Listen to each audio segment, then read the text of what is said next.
बता दूं कि सोल भारतीय समाज पार्टी के राष्ट्रीय अध्यक्ष ओम प्रकाश राजभर ने 27 सितंबर को यूपी में 75 जिलों में सावधान यात्रा निकालने जा रही है। ओपी राजभर की सावधान यात्रा इस समय काफी चर्चा में आ गई है। इसी के तैयारी में पूरे पूर्वांचल में ओपी राजभर 17 सभाएं करने जा रहे हैं। अब देखना ये है कि ओपी राजभर सावधान यात्रा से लोगों को कितना कारगर बना पाते हैं। उन्होंने मीडिया से बातचीत में कहा कि 26 सितंबर को सिकंदरपुर के आसपास में एक विशाल जनसभा होगी। इस सावधान यात्रा से उन लोगों से सावधान कराने की बात कर रहे हैं जिन्होंने वोट के लिए तो आया, लेकिन जब जातिवार जनगणना की बात आई, एक समान शिक्षा की बात आई, या मुफ्त बिजली की बात आई, या पुरानी पेंशन बहाली की बात आई, या फिर मुफ्त इलाज की बात आई, तो इन सब समस्याओं को जो लोग लागू नहीं कराना चाहते हैं उन लोगों से आप लोग सावधान हो जाइए, क्योंकि सपा, बसपा, कांग्रेस, बीजेपी ये सभी पार्टियां 3 से 4 बार सत्ता में आए लेकिन अभी तक लागू नहीं कराई।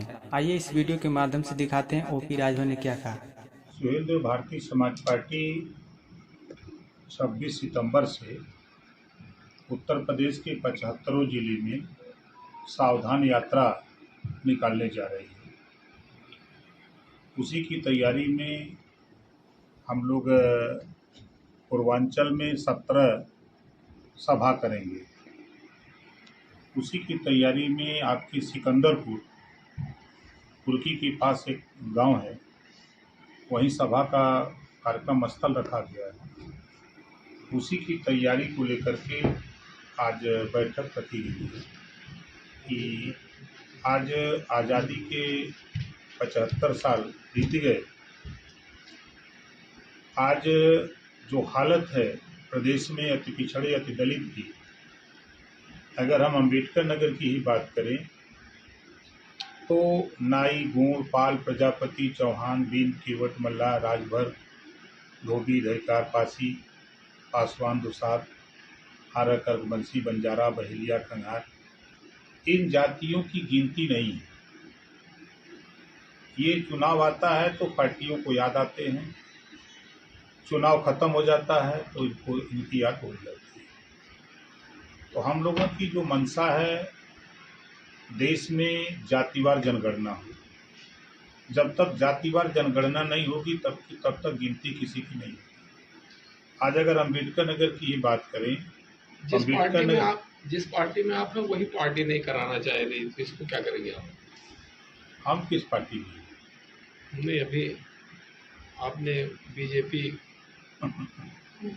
हम सुहेलदेव भारतीय समाज पार्टी अपनी पार्टी है, हम अपना कार्यक्रम चलाते हैं और हम बीजेपी वाले नहीं।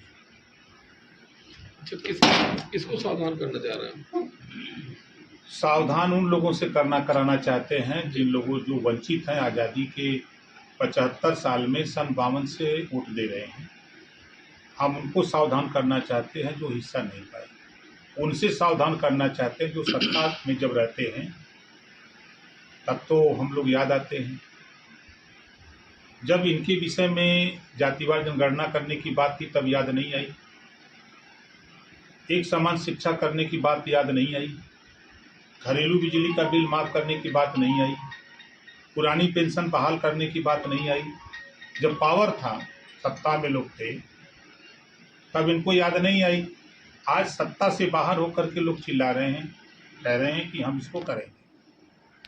4 बार सत्ता बसपा की भी थी, 4 बार सपा की भी थी, कांग्रेस की भी थी, तो सत्ता में रह कर के ये लोग क्यों नहीं किए? अब फिर जनता के बीच में आ रहे हैं, तो जनता को ये सावधान करने की जरूरत है। इनसे सवाल पूछो कि आप सत्ता में थे तो हमारे लिए क्या किए। आज आप घरेलू बिजली बिल माफी की बात तो कर रहे हो, लेकिन 5 साल सत्ता में तो आपने क्या किया? क्या सत्ता में रहते हुए जो बड़े पैमाने पर जुल्म जाति अत्याचार हो रहा था, जो गरीबों की जमीनें लूटी जा रही थी, जो गरीबों के ऊपर जुल्म जाति अत्याचार हो रहा था, तब संविधान खतरे में नहीं था। आज संविधान खतरे में उनको दिखाई दे रहा है जो सत्ता से बाहर हो रहा है। ओम प्रकाश जी, सत्ता की बात आती है, चुनाव की बात आती है, तो बड़ा सवाल उठता है कि 2017 में बीजेपी के साथ, 2022 में सपा के साथ, 2024 में किसका साथ होंगे? 25 करोड़ आबादी में हम इस बार जातियों के साथ जा रहे हैं। यह देश पहले कृषि प्रधान देश था, अब जाति प्रधान देश पार्टियों ने बना दिया है। जाति के नाम पर टिकट, जाति के नाम पर सम्मान, जाति के नाम पर मंत्री, जाति के नाम पर सब कुछ हो रहा है। गुजरात में 2 सांड भेजने की बात आपने कहा था, बड़ा विवादित बयान रहा। किसकी तरफ इशारा था? गुजरात में जी। हमने तो ऐसा कोई बयान गुजरात में तो नहीं दिया था। गुजरात पर ये बयान जरूर दिया था कि प्रदेश में जो ये आवारा पशु हैं, जिसको ललका सांड कहते हैं, ये बयान मैंने दिया था कि जो किसान उससे परेशान है, सड़क पर आम आदमी चल रहा है, दुर्घटनाएं हो जा रही हैं, आदमी अस्पताल चला जा रहा है, इस पे बयान मैंने दिया था। राजस्थान में भी एक टीचर ने एक छात्र की पिटाई की, उसकी मौत हो गई, वो दलित था। इस पर क्या कुछ कहना चाहेंगे? देखिए, मैं जो बाबा साहब डॉक्टर अम्बेडकर जी ने व्यवस्था दिया है संविधान में, शपथ तो लेते समय सब नेता शपथ लेते हैं कि हम संविधान के दायरे में काम करेंगे, चाहे वो मुख्यमंत्री शपथ ले, चाहे विधायक शपथ ले, चाहे मंत्री शपथ ले। शपथ लेने के बाद वो चीज़ें भूल जाती हैं कि जो संविधान में व्यवस्था, उस व्यवस्था के तहत हम देश हित में, प्रदेश हित में, समाज हित में काम करें। ऐसा लोग नहीं करते। आपके बगल में खड़े हैं पुलिस विभाग में, हर काम में इनकी सेवा है, हर काम में। अभी दंगा हो जाए तब, अभी कोई जुलूस निकल जाए तब, अभी कोई त्यौहार पड़ जाए तब, हर जगह इनकी उपयोगिता है। लेकिन 75 साल की आज़ादी में 70 साल से लोग वोट दे रहे हैं, तमाम सरकारें बनी, लेकिन किसी ने कभी ये नहीं सोचा कि क्या इनको भोजन बढ़िया मिल रहा है कि नहीं मिल रहा है। भोजन नहीं मिल रहा है तो इनकी भोजन के जो मानक है उनको आगे बढ़ाया जाए, उनकी मानदेय बढ़ाया जाए। इनको वर्दी भत्ता जो दिया जाता है आज के 20 साल 25 साल पहले, उस वर्दी भत्ता बढ़ाया जाए कि न बढ़ाया जाए। इनकी तनख्वाह बढ़ाई जाए कि न बढ़ाई जाए। ये भी इंसान है। सभी विभागों में लोग 8 घंटा ड्यूटी करते हैं। नहीं, उस बच्चे की मौत का जिम्मेदार किसको मानते हैं? भाई देखिए, अब जिम्मेदार हम तो यूपी के हैं और राजस्थान का मामला है।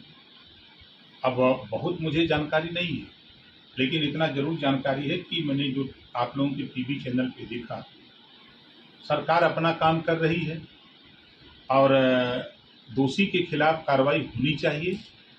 और इतना बड़ा 135 करोड़ आबादी वाला देश है,